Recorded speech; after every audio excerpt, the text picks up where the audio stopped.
We are truly in exciting times because Microsoft have just dropped a Power Automate plugin for Claude Code and GitHub Copilot that allows you to build flows with AI. So whether you're a developer or a business user looking to learn and build a Power Automate flow for their business or for a client, this video is for you because this is going to allow you to get them done 10 times faster. In the next 20 minutes, I'm going to show you how to install this, and then I'm going to go through an end-to-end use case connecting a Microsoft form, a SharePoint list, and also an email functionality, all built within AI and deployed to my environment. My name is Haldon Rashid. I'm a Microsoft MVP, MCT, and founder at Power Academy, where we help businesses adopt and deploy Microsoft technology, specifically within the Power Platform and Microsoft AI stack. Now, for a while, Microsoft has been embedding Copilot in the side of their products, as you've probably seen, annoyingly so, and we haven't had and experienced a lot of success with it. If we look at something like Power Automate, for example, the new designer has that Copilot functionality, but I'm not seeing a lot of people adopt or get a lot of value out of it. What Microsoft are moving in more and more is the direction of building on top of things like Claude Code and GitHub Copilot to utilize and ground these technologies to build those solutions for you within the terminal, within the application, and then deploy it into the cloud rather than doing it with you live within the cloud. At this time of recording, the plugin and MCP server have 9 skills in particular to help you build Power Automate flows end to end. These stem from debugging, so allowing you to run tests in your behalf, and also allowing you to interactively build, so you're kind of speaking to the AI as it's going and building these flows for you. You've also got autonomous settings, so you can kind of give it all of the context that it needs and go off and allow it to build the flows itself. And I'm going to show you how all of that works and how we're going to get to a working solution within this video.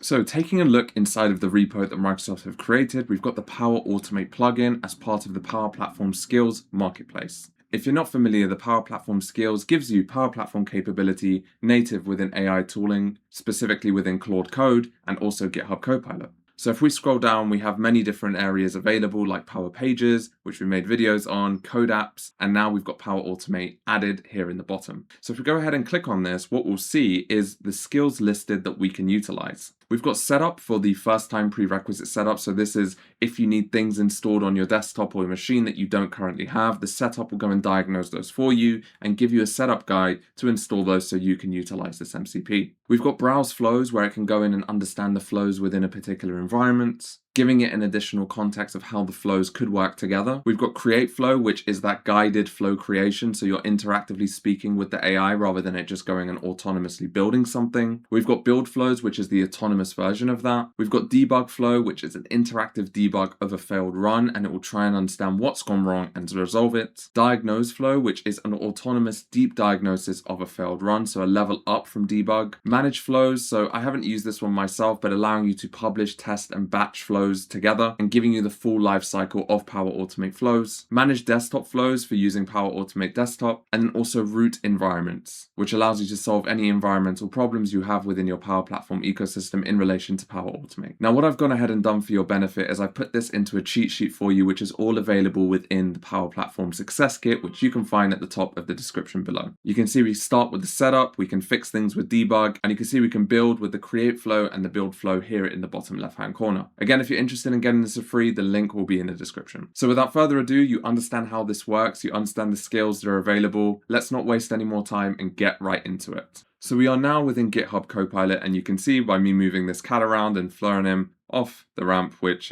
you guys probably won't thank me for, but we're basically here ready to build our Power Platform solution, in particular with Power Automate. The first thing we want to do here is make sure that we've got the Power Platform Skills Marketplace installed and the Power Automate plugin installed as well. So what we want to do is first install the GitHub Copilot desktop app, because in my opinion, this is the most native experience that you can have to build solutions with AI, and also the most user-friendly. So you're not going in the terminal, you're not digging through your sessions. This is the best way that I found. So what we want to do is go into settings here in the bottom left, and we want to go into plugins. Then you can see over here, I've already got a couple of skills available, and what we want is the Power Platform skills. Now, I've already got this installed with Power Automate and Canvas app selected, but if you don't have this available within your plugins, what you want to do is go into install and then go into add marketplace.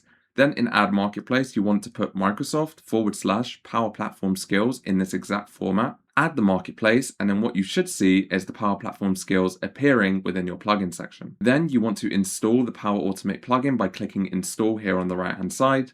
and you should be good to go. Now we're ready to go here. What I like to do is first pick a folder that I'm going to do my work in. So what I'm going to do is click Add Project here on the right-hand side and go into Use Local Folder or Repo. In Documents, I'm just going to create a new folder by right-clicking, New Folder, and I'm just going to call this Power Automate Video.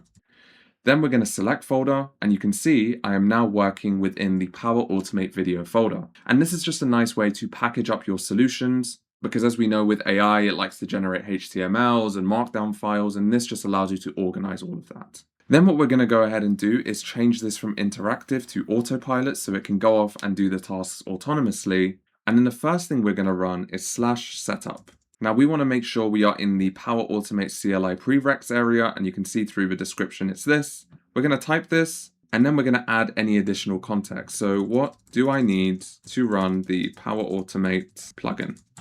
Enter.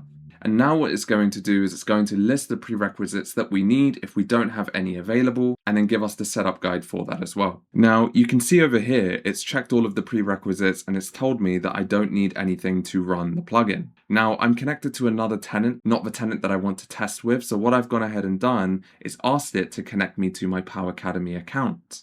So what it's doing is it's resolving that issue and it's switching the environment to my YouTube environment so I can make the development there. Okay, so it took a little bit of a back and forth, but we finally resolved the environment issue and we are on our YouTube development account.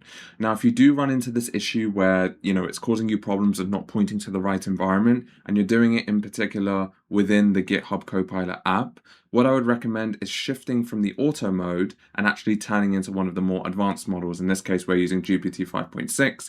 But again, this is another benefit of GitHub Copilot because you get all of these models available to you, including the new Kimi ones, which everyone's kind of putting a song and dance over. So you get all of this access. Now, again, we have a very simple use case where we have a simple form with a few fields. We have name, email, and feedback.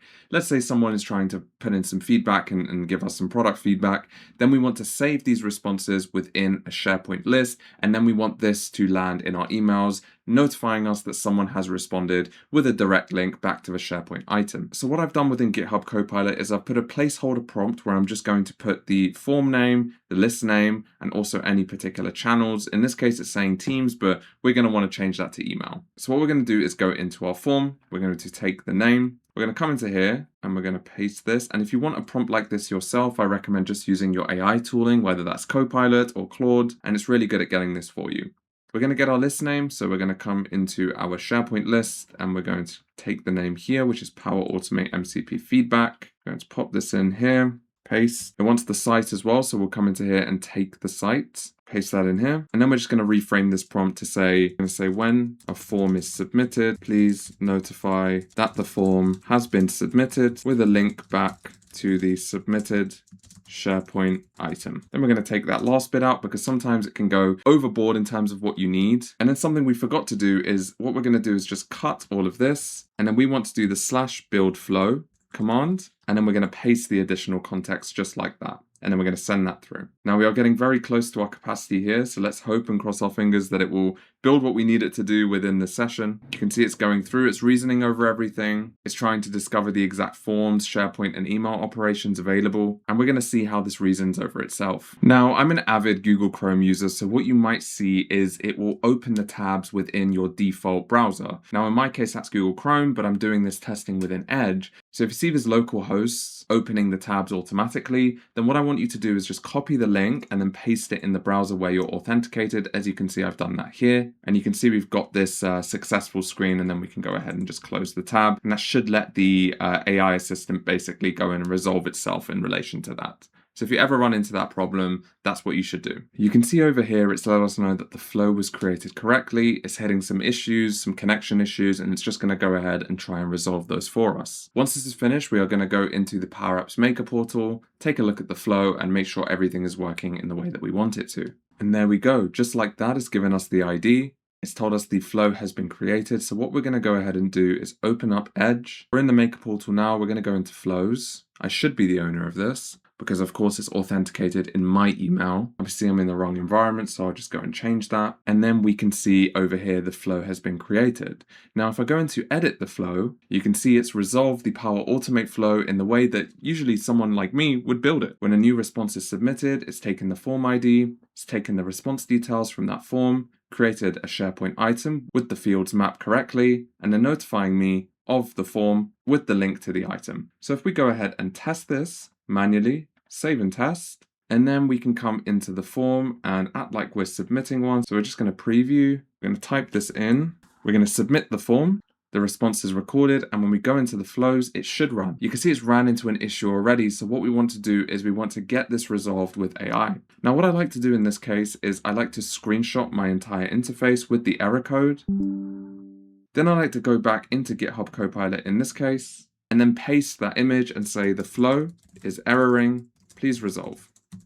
And what it will do is it will use the correct skill necessary to resolve this error, and we'll see that being called during the process. It's loaded the skill debug flow, it's pulling in the actual trigger payload of that failed flow, getting the run history, and now it's going to diagnose that and hopefully fix it for us. What I'm going to do just to make sure nothing breaks, I'm just going to go back here. I just don't want to collude with anything that it's doing. And then we're going to go back and monitor what it's changing. You can see it's found a root cause for the particular area. It seems like it's a formatting issue. And this is the really cool bit. You can see it's then resubmitting the failed flow run to go and make sure that it's actually working when it's made the change. And if it's not working, it will go another route to try and resolve that change.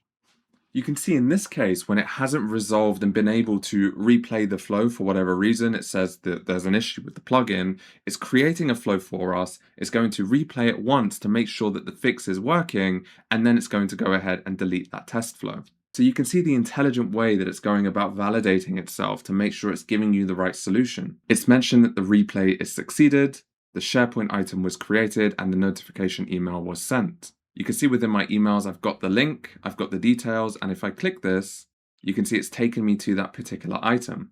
So it's ran that automatically for us. Now, just to see this working within the interface, what I want to do is go back into the flow, and then I want to resubmit this failed run. So I'm just going to click onto it. I'm going to go onto resubmit. I'm going to go to OK.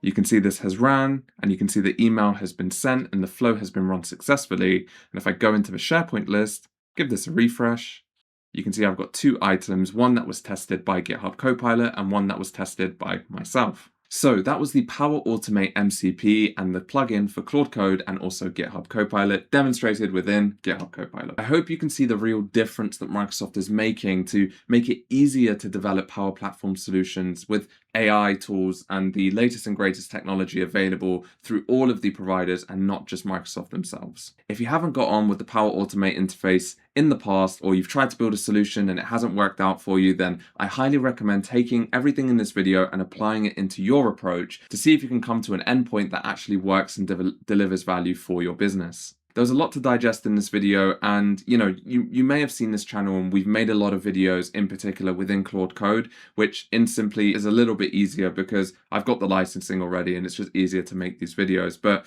I see the direction moving more and more into GitHub Copilot because it's an easier sell, right? If you're using Claude Code, you're having to convince that organization to move away from Microsoft technology and adopt something like Claude, which there is already a level of distrust around that. But since we are working with Microsoft technology on a day-to-day basis, hence why you're watching this video, using tools like GitHub Copilot just make it so much easier to embed AI workflows within your current day-to-day operations. So going forward, I'm going to try and make as many GitHub Copilot videos as possible, especially when I'm demonstrating these AI tools, because I really do think it's going to change the way that we work and develop solutions for our businesses. But anyway, I'm curious what you think. I'm curious what you want to see as well. So please leave a comment and let me know if you've had a play with this and if you've had any success actually getting something into production. Now, if you're watching this video and thinking, I want someone to do this for me and build these solutions for me, or train my team to build these solutions within the organization, that's exactly what we do at Power Academy. We help businesses adopt and upskill on Microsoft AI and Power Platform technologies. So if you're interested at all, we've got a link in the description. Go to the For Business page and feel free to book a call so we can have a conversation and see if we would be a match. If not, totally cool. Enjoy the free stuff. And yeah, I think we'll leave it there. Take it easy.